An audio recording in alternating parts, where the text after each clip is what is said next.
he gets rid of his eldest son. You can easily imagine what a father such a man could be and how he would bring up his children. His behavior as a father was exactly what might be expected. He completely abandoned the child of his marriage with Adeleda Ivanovna, not from malice, nor because of his matrimonial grievances, but simply because he forgot him. While he was wearying everyone with his tears and complaints, and turning his house into a sink of debauchery, a faithful servant of the family, Grigory, took the 3-year-old Mitya into his care.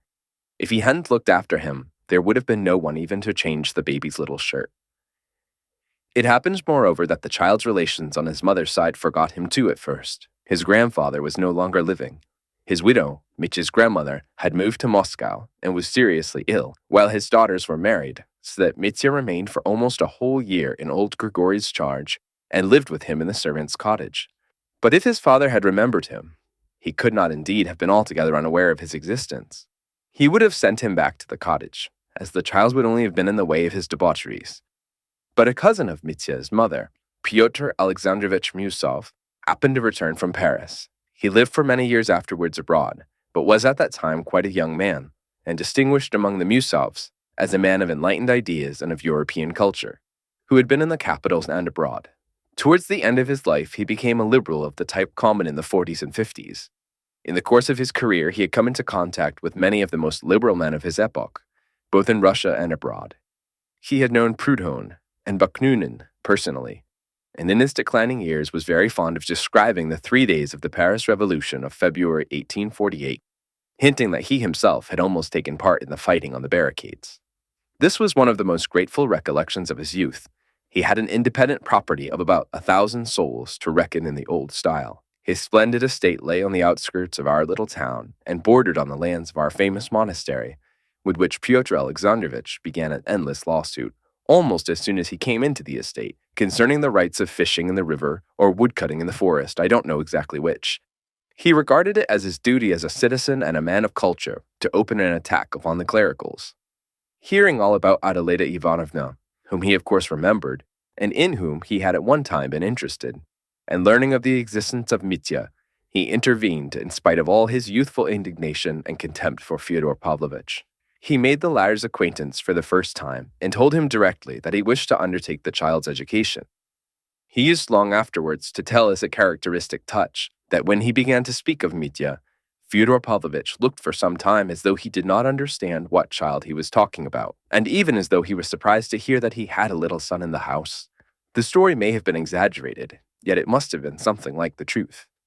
Fyodor Pavlovitch was all his life fond of acting, of suddenly playing an unexpected part, sometimes without any motive for doing so, and even to his own direct disadvantage, as for instance in the present case. This habit, however, is characteristic of a very great number of people, some of them very clever ones, not like Fyodor Pavlovitch. Fyodor Alexandrovich carried the business through vigorously, and was appointed with Fyodor Pavlovitch joint guardian of the child, who had a small property, a house and land left him by his mother. Mitya did in fact pass into this cousin's keeping, but as the latter had no family of his own, and after securing the revenues of his estates was in haste to return at once to Paris, he left the boy in charge of one of his cousins, a lady living in Moscow. It came to pass that settling permanently in Paris, he too forgot the child, especially when the Revolution of February broke out, making an impression on his mind that he remembered all the rest of his life. The Moscow lady died, and Mitya passed into the care of one of her married daughters. I believe he changed his home a 4th time later on.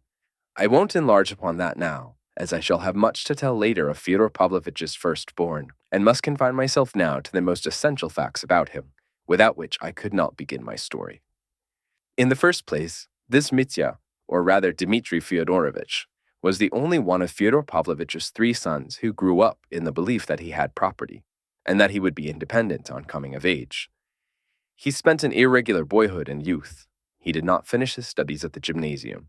He got into a military school, then went to the Caucasus, was promoted, fought a duel, and was degraded to the ranks. Earned promotion again, led a wild life, and spent a good deal of money.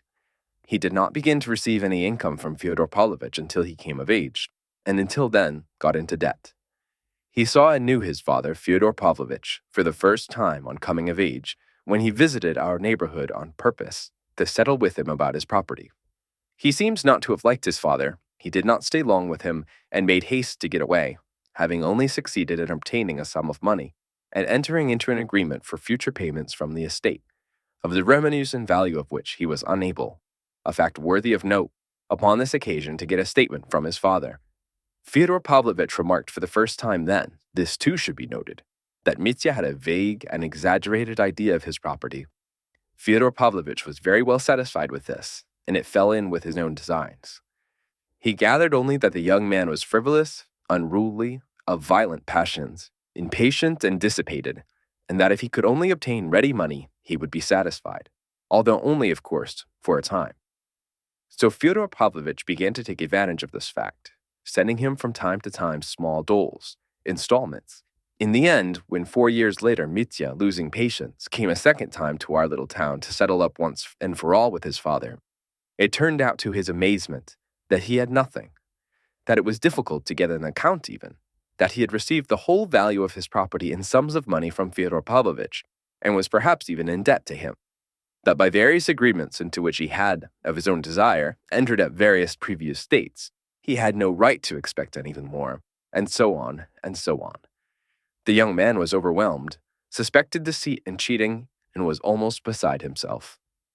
And indeed, this circumstance led to the catastrophe, the account of which forms the subject of my first introductory story, or rather the external side of it. But before I pass to that story, I must say a little of Fyodor Pavlovitch's other two sons, and of their origin.